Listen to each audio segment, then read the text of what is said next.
আমরা কি সত্যি স্বাধীনতা পেয়েছি মেয়েরা? পেয়েছি। এটা তো একটু গল্পের মধ্যেই তুলে ধরি।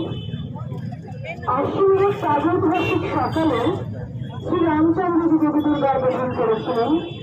স্বর্গের দেব পুরুষগণ যুদ্ধে পরাজিত হয়ে যে রণদেবীকে অসুরভাবে পাঠিয়েছিলেন, সেই দুর্গাই আজ 21 শতকে নারী ক্ষমতায়ন।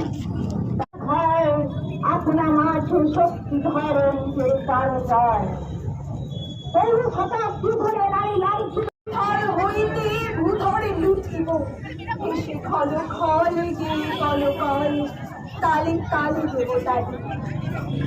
এত কথা আছে, এত গান আছে, এত প্রাণ আছে